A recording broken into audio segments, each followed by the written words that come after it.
What if the fate of a nation, condemned to vanish from the annals of time, hinged on the courage of an orphaned girl, a whisper of a heart hidden within the gilded cages of an empire? She wasn't born into royalty. She possessed no armies, no riches, no inherited power. Just an orphan, a refugee in exile, a foreign girl dwelling beneath the vast, often cruel dominion of the world's most formidable empire. Yet, she was chosen, not by chance, not by beauty alone, but positioned by a divine purpose, hidden behind the resplendent palace walls for such a time as this. While kings drank from golden goblets, their power absolute, and nobles plotted in the shadowy corners of the court, a silent yet momentous battle was brewing, one that wouldn't be fought with swords or chariots, nor with the thunder of charging armies, but with fasting, with unwavering faith, and with the terrifying bravery to speak when silence could mean annihilation. Her name was Esther, and this isn't merely the story of a queen. It is the profound testament of how God, in his unseen sovereignty, saved his chosen people through the most unlikely of heroes. In the days of King Xerxes, whose immense power stretched across 127 provinces, from the sun-baked plains of India to the fertile banks of Ethiopia, his word was absolute law. From his magnificent throne in Susa, the capital city, he reigned with an authority that knew no earthly bounds. To display the boundless majesty and glory of his empire, Xerxes decreed a lavish feast, a spectacle of opulence that lasted an astounding 180 days. To this grand event, he invited nobles, princes, and military leaders from every corner of his vast domain. Gold goblets shimmered, and royal wine flowed freely, a river of merriment for half a year. As those 6 months of revelry drew to a close, the king, in his extravagant generosity, opened the palace gates to every citizen of Susa, hosting a majestic 7-day banquet in the sprawling Verdant Garden Courtyard. The finest wines were served without restriction, an endless cascade of delight. Meanwhile, within the secluded inner sanctums of the palace, Queen Vashti, a woman of captivating beauty and formidable spirit, hosted a separate feast for the women. But on the climactic 7th day, when the king's heart was merry and his mind clouded with wine, he made a demand, born of pride and impulse. He commanded that Queen Vashti be brought before the assembled guests, wearing her royal crown, so that they might admire her beauty. It was a demeaning request, a command for her to parade herself before a drunken, boisterous crowd, reducing her queenly dignity to a mere spectacle. Vashti, a woman of unexpected strength, refused. Her refusal resonated through the halls of power like a clap of thunder. She would not debase herself, not even for the king. Xerxes' pride was wounded to its very core. His own queen, in a brazen act of defiance, had publicly scorned his command. Enraged and humiliated, his face contorted in fury, Xerxes turned to his wise men, his trusted advisors, their faces grave. One advisor, Memucan, a man of shrewd political insight, warned of the far-reaching consequences. He declared, with a voice full of urgency, "This defiance from Queen Vashti will not only dishonor the king, but will spread like wildfire throughout the empire. All women will hear of this and begin to dishonor their husbands, creating chaos in every household." They urged the king to swiftly remove Vashti from her royal position and to issue a decree throughout the entire empire, that every man should rule his own household, and that a new queen should be chosen. The king, still burning with indignation, readily agreed. A royal edict, immutable and absolute, was sent to every province in every language, declaring Vashti's dethronement. And so, Queen Vashti was banished from the king's presence forever. But little did they know, God's unseen hand, moving in the intricate tapestry of human events, had just begun to weave a new thread of destiny. The stage was being set for a quiet, Jewish orphan to rise, a hidden jewel in the palace of power. As time passed, the initial fury of King Xerxes began to fade, replaced by a lingering regret. He started to reflect on Queen Vashti, her beauty, her bold defiance, and the irreversible decree that had banished her. Though the law could not be undone, her absence lingered like an unbidden ghost in the lavish halls of his palace. Sensing the king's shifting mood, his advisors, ever vigilant, proposed a solution. Let beautiful young virgins be sought throughout all the provinces of your kingdom. After a period of beauty treatments and purification, the king can choose a new queen to replace Vashti, one who will truly delight his eyes and serve his will. The king, intrigued by the prospect of fresh beauty and new affection, agreed. Messengers were dispatched across all 127 provinces, their royal decrees echoing through diverse lands, and young women of unparalleled beauty were gathered from every corner of the empire, from distant India to the sun-kissed lands of Ethiopia. Among these countless maidens was a young Jewish orphan named Hadassah, known by her Persian name, Esther. She was raised by her cousin Mordecai, a Jew living in Susa, who had brought her into his own home after her parents had passed away. He had instilled in her a deep fear of God, a reverence for their heritage, and the crucial instruction to keep her Jewish identity hidden in this foreign land. Esther was taken to the palace and placed under the care of Hegai, the keeper of the women. Immediately, she stood out, not by demanding luxury or special treatment, but through her innate humility, her quiet grace, and an inner radiance that shone beyond her physical beauty. God's favor rested upon her, captivating everyone's eyes, especially those of Hegai, a man accustomed to the fleeting vanity of countless women. He saw something different in Esther, something pure and genuine. For 12 months, Esther, like all the other women, underwent an elaborate process of purification and beauty treatments, 6 months with oil of myrrh and 6 months with perfumes and cosmetics. This was not merely about outward beauty, but about preparing the inner spirit for the presence of a king. When her appointed time came to enter the king's presence, she did so with quiet dignity and an unexpected strength, asking for nothing more than what Hegai advised. And when Xerxes saw her, his gaze lingered, his heart captivated. The king loved Esther more than all the other women. She won his favor and affection, and he, without hesitation, placed the royal crown upon her head, making her queen in place of Vashti. A magnificent royal banquet was held in her honor, a national holiday was proclaimed, and generous gifts were sent across the empire to celebrate her ascension. But no one knew she was a Jew. No one knew that God had just placed his humble servant in the palace, not to be served, but to stand in the gap for his people, a hidden jewel in the heart of an empire. Esther continued to live quietly in the king's house, still following the wise instructions of Mordecai, just as she had when he raised her as a child. Mordecai, meanwhile, spent his days at the king's gate, a bustling place where the city's business was conducted and where royal officials and servants gathered. Though he was no nobleman, God had placed him there with an unseen purpose. One day, as Mordecai sat in his usual place, a chilling whisper reached his ears. 2 of the king's eunuchs, Bigthan and Teresh, who guarded the entrance to the palace, were speaking in hushed, angry tones. Their voices, low but seething with resentment, betrayed a deadly plot. They intended to assassinate King Xerxes. What they intended was treason, the cold-blooded murder of the most powerful man in the world. Mordecai, without hesitation, sent word immediately to Queen Esther, who now had direct, privileged access to the king. Esther relayed the warning to Xerxes, clearly stating that the vital information had come from Mordecai. An investigation was swiftly launched. The matter was examined thoroughly, the truth uncovered. The 2 guards were indeed guilty. They had conspired against the king, and by Persian law, the punishment for such betrayal was swift and brutal. They were hanged on the gallows. The king's life was spared, but the moment passed without fanfare.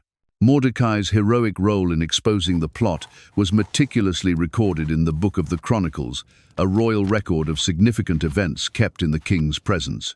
But strangely, almost divinely, no reward was given, no public honor, No recognition, no title. Just a name in a book, quietly inked into the indelible records of the empire, awaiting the perfect, divine timing. The seeds of malice and the shadow of annihilation.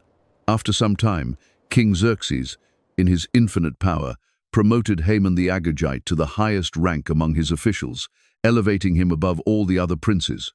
All were ordered to bow to him, a new and absolute decree from the throne. But Mordecai, a loyal Jew whose allegiance belonged solely to God, refused. Day after day, Haman saw his defiant refusal, and his heart burned with a consuming anger. It was not merely an act of disrespect. It was an insult to his inflated pride, a challenge to his newly acquired supremacy. When Haman learned that Mordecai was a Jew, his hatred grew deeper, transforming from personal offense into genocidal rage. He didn't just want to punish Mordecai. He wanted to annihilate all Jews throughout the entire empire. His ambition, once fueled by pride, was now tainted by a dark, murderous intent. Haman cast lots Purim. They were called to choose the most auspicious day for their destruction. Then, with a face full of deceitful words and a heart full of malice, he approached the king. "There is a certain people scattered and dispersed among the peoples in all the provinces of your kingdom," Haman began, his voice smooth and persuasive. "Their customs are different from those of all other people, and they do not obey the king's laws. It is not in the king's interest to tolerate them. If it pleases the king, let a decree be issued to destroy them, and I will give 10,000 talents of silver to the king's administrators for the royal treasury." The king, swayed by Haman's cunning words, and perhaps by his own indifference to a foreign people, agreed. He removed his signet ring, the symbol of his absolute authority, and gave it to Haman, empowering him to issue the decree. And so, a royal edict, immutable and absolute, was sent by couriers to all 127 provinces of the empire, written in every language, bearing the king's seal. On the 13th day of the 12th month, the month of Adar, every Jew, young and old, women and children, was to be killed, slaughtered, and annihilated, and their property plundered. As the couriers galloped across the vast empire, spreading the terrifying message, the city of Susa fell into confusion. A deep, chilling dread gripped the Jewish community. Mourning broke out among the Jews throughout the empire, a collective wail of despair, as their destruction had been sealed by royal decree. When Mordecai learned of the terrifying edict, his heart was torn with anguish.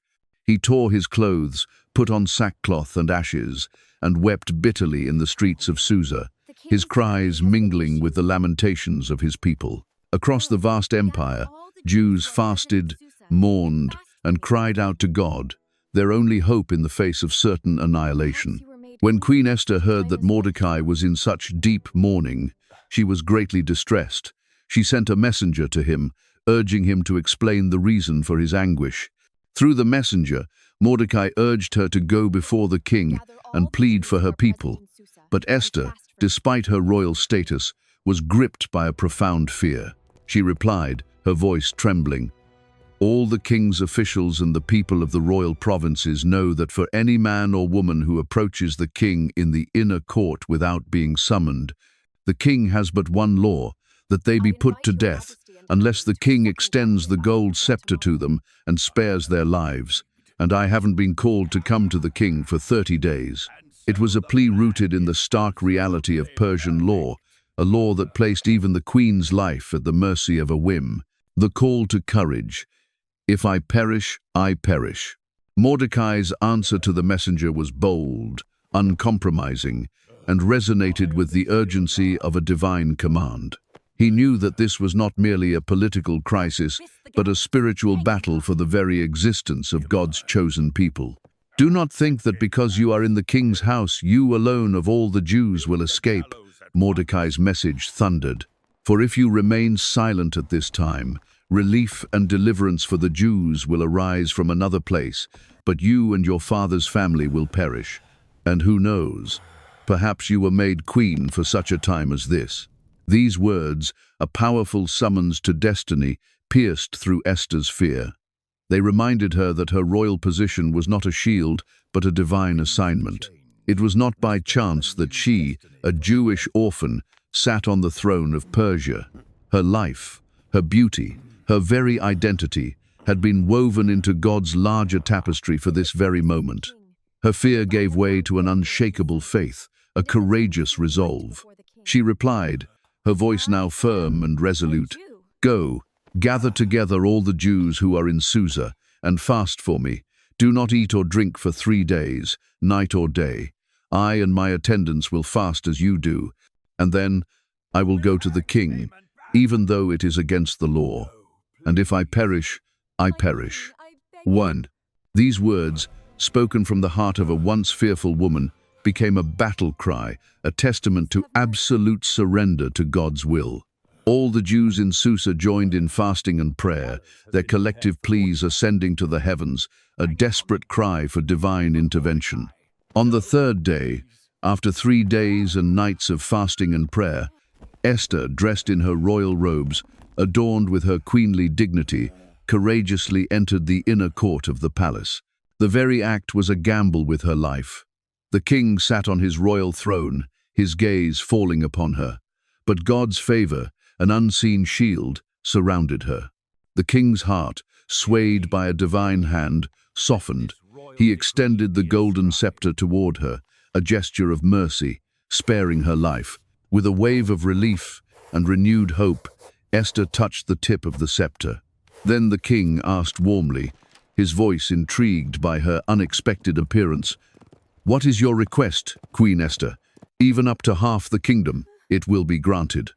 Esther replied, her voice calm and measured, "If it pleases the king, come today with Haman to a banquet I have prepared for you." The king smiled, intrigued by her invitation, and readily agreed. And both he and Haman attended Esther's first banquet. Yet, throughout the meal, Esther did not speak of her petition. Instead, she observed the king closely, her eyes searching for the perfect, divine moment. Before the meal ended, Esther extended another invitation, a subtle, strategic maneuver. "Please come again tomorrow, and then I will share my true request." The king's interest deepened, and Haman's curiosity swelled, both eager and uncertain about what Esther's plea might ultimately be. The Haman's gallows and the unseen hand of reversal. Haman left the first banquet that day in high spirits, puffed up with arrogance. He boasted to his wife and friends about his riches, his many sons, and how the king had promoted him above all the other officials. "And that's not all," he gloated. "Queen Esther invited no one but me to join the king at her banquet. And she has invited me again with the king tomorrow." But his joy was immediately soured when he saw Mordecai sitting at the king's gate, still refusing to bow down to him. "All this is worth nothing to me," he raged, "as long as I see that Jew Mordecai sitting at the king's gate." His wife and friends, seeing the depth of his hatred, suggested, "Have a gallows built, 50 cubits high, and in the morning ask the king to have Mordecai hanged on it. Then go with the king to the banquet and enjoy yourself." The idea pleased Haman, and he immediately ordered the construction of the colossal gallows, preparing the instrument of his enemy's death. That very night, King Xerxes lay awake, restless and troubled. Nothing could soothe his mind, not the finest royal wine, nor the exquisite comforts of his palace. Desperate for distraction, he ordered his servants to bring the Book of the Chronicles, the official record of the kingdom's events, and read to him. As the scribes read, their voices droning softly in the quiet night, the king's eyes caught a long-forgotten entry, Mordecai's name. The record told how Mordecai had bravely uncovered a plot against the king's life by Bigthan and Teresh, an act of loyalty that had saved Xerxes from assassination. But despite the gravity of this deed, Mordecai had never been rewarded. Deeply moved, Xerxes asked his advisors, "What honor or recognition has been given to Mordecai for this?" The advisor replied, "Nothing has been done for him." The king sat in thoughtful silence. How could such loyalty go unrewarded? It was a moment of divine irony, a subtle orchestration by the unseen hand of God. At that very moment, Haman entered the palace, intending to ask the king for permission to hang Mordecai on the gallows he had just built. But before he could even utter a word, the king summoned him in. "Haman," the king said, his voice measured, "what should be done for the man the king delights to honor?" Puffed up with his colossal arrogance, Haman imagined the king surely meant him. His heart swelled with a preening pride, his mind racing with visions of glory. He responded with a detailed, extravagant plan. "Let the man be clothed in the king's royal robes, which the king himself has worn. Let a royal crown be placed on his head, and let him be led on the king's own horse through the city streets. A noble official should ride before him, proclaiming, 'This is what is done for the man the king delights to honor.'" The king smiled, a dangerous glint in his eye, and said, "Go at once. Do everything you have suggested for Mordecai the Jew, who sits at the king's gate. Do not neglect anything." Haman's face turned pale, his heart plummeting with dread, the blood draining from his face. He was forced to carry out the very honor he had planned for himself, but instead it was given to his most despised enemy. Humbled and bitter, Haman led Mordecai through the city streets, proclaiming his honor just as he had described, the words of his own undoing ringing in his ears. When he returned home, his spirit was crushed. He told his wife and friends everything that had happened, his anger and humiliation clear. They, with a chilling sense of foreboding, warned him, "If Mordecai is of Jewish origin, you will not stand against him. You will surely come to ruin." The queen's revelation and the triumph of justice. At the second banquet Esther had prepared, the king and Haman took their seats once again beside the queen. The air crackled with unspoken tension. King Xerxes looked at her intently and asked once more, "What is your request, Queen Esther? Speak, for your wish shall be granted, even to half the kingdom." With courage and conviction, Esther spoke, her voice clear and strong, though her heart pounded like a drum. "If I have found favor in your sight, O king, and if it pleases you, grant me my life. This is my petition, and spare my people. This is my request." The king's expression shifted, a flash of shock crossing his face, followed by a dark, dangerous anger. Esther continued, her voice gaining strength, "For we have been sold, I and my people, to be destroyed, killed, and annihilated. Had we merely been sold as male and female slaves, I would have kept silent, for no such distress would justify troubling the king. But the enemy's decree is for our utter destruction, and that would not befit the king's reputation." The king's face darkened with shock and righteous fury. He demanded, his voice a low growl, "Who is he, and where is the man who would dare to do such a thing?"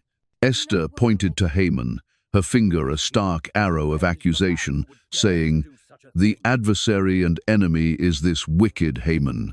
Enraged beyond measure, King Xerxes rose from his seat and stormed out of the banquet hall into the palace garden to cool his burning fury. Meanwhile, Haman was terrified. Seeing the king's anger and realizing his insidious plot had been exposed, he rushed to beg Esther for mercy. In desperation, he fell on the couch where Esther was reclining, clinging to her, pleading for his life. At that very moment, King Xerxes returned suddenly from the garden. He saw Haman clinging to Esther, and his fury erupted anew. He shouted, "Will he even assault the queen while I am in the house?" The king's guard seized Haman, and he was swiftly led away and hanged on the very gallows, 50 cubits high, that he had so meticulously prepared for Mordecai.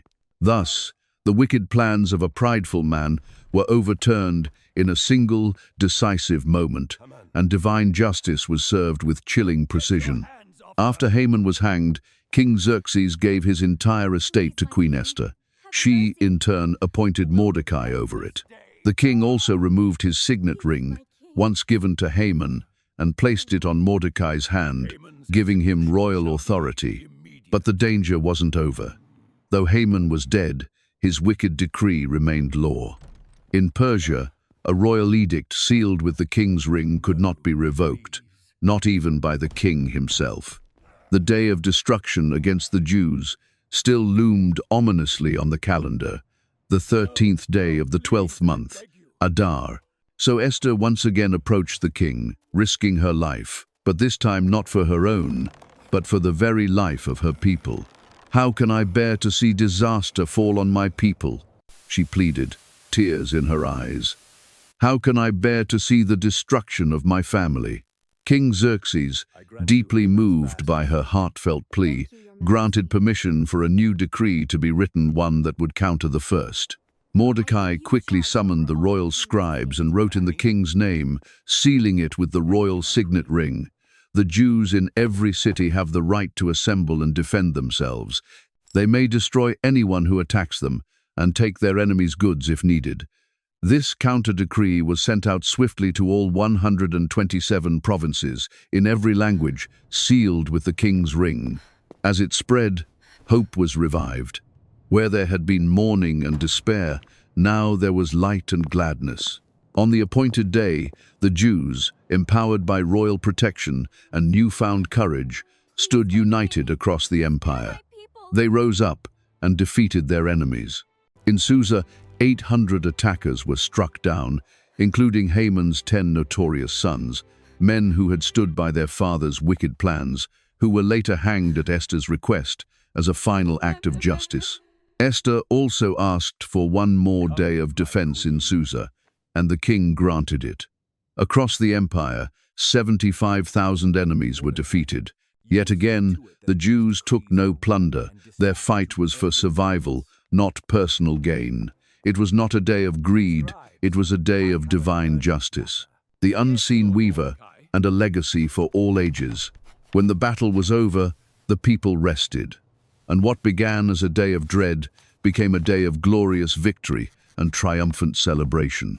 To remember their miraculous deliverance, the Jews established a yearly celebration called Purim, named after the lots Haman had cast to plan their destruction, now a symbol of God's ultimate reversal of evil. Every year, on the 14th and 15th of Adar, they would feast, rejoice, send gifts to one another, and give generously to the poor. A day that was once marked for death became a day of life. Mourning turned to joy. Grief turned to celebration. Mordecai was honored throughout the empire, clothed in royal blue and white, second only to King Xerxes. But it wasn't his power that made him truly great. It was his heart. He sought the good of his people and spoke peace and truth to all. And though God's holy name is never explicitly mentioned in the entire book of Esther, his fingerprints are everywhere, in every twist, every risk, every miraculous rescue. What was meant for destruction, God used for salvation. The story of Esther reminds us of a profound and eternal truth. Even when God seems silent, he is never absent. Even when the odds are overwhelmingly against us, he is already at work, weaving his divine tapestry, orchestrating events behind the scenes. Perhaps you too are where you are for such a time as this, not by accident, not unseen, but chosen, positioned, and called. Because the God who reversed the fate of a nation through the courage of an orphan queen still writes stories of redemption today, and yours could be next. The Epic of Esther is not just a tale from ancient Persia, it is a timeless beacon of hope for every generation.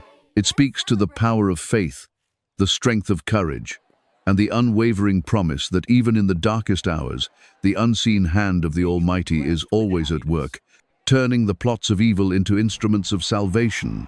T.A. for conclusion. Queen Esther's story is a breathtaking reminder that our lives are part of a larger, divine plan. How does her courage inspire you to speak up and act when it matters most? Share your thoughts in the comments below, and don't forget to subscribe to Bible in Motion and hit the notification bell for more epic stories of faith and divine destiny.